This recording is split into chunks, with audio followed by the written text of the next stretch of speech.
आसनसोल में हथियार की नोक पर दिनदहाड़े 11 लाख छिनतई। अपराधियों ने दिनदहाड़े हथियार की नोक पर व्यवसाय कर्मियों से लाखों रुपए छिनतई कर फरार हो गए। आसनसोल साउथ पीपी अंतर्गत फतेहपुर में जीटी रोड पर हुई इस घटना से हड़कंप मच गया। पुलिस भी अलर्ट हो गई। पुलिस मामले की छानबीन में जुट गई है। बहुत लंबे अरसे के बाद आसनसोल में इस तरह की आपराधिक वारदात हुई है। बताया जाता है कि नियामतपुर के आटा कारोबारी राकेश जुलानिया के कर्मचारी कलेक्शन लेकर रुपए जा रहे थे। तभी हथियार से लैस अपराधियों ने उन्हें रोका और रुपए से भरा बैग लेकर फरार हो गए।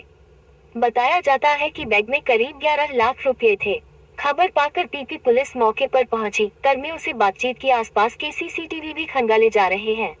ঘটনাটা ঘটেছে এখন কিছু ক্লিয়ার কিছু বোঝা যাবে আমাদের স্টাফগুলো বলতে পারবে। ওরা কি করেছিল? টাকা নিয়ে আসলো? কোন জায়গা থেকে টাকা নিয়ে যাচ্ছিল? আসানসোল আর আপনার বার্নপুর কালেকশন করে নিয়ে আসছিল। আচ্ছা, যে তারপরে ওখানে সাতেশা কাছে চিন্তাই হয়েছে। বন্দুক দেখিয়েছে? হ্যাঁ, বন্দুক দেখিয়েছে। ওরা আপনাদের স্টাফ? হ্যাঁ। কিসের বিজনেস আছে আপনাদের? ফুড গ্রেন হোলসেল আছে। আপনার নাম?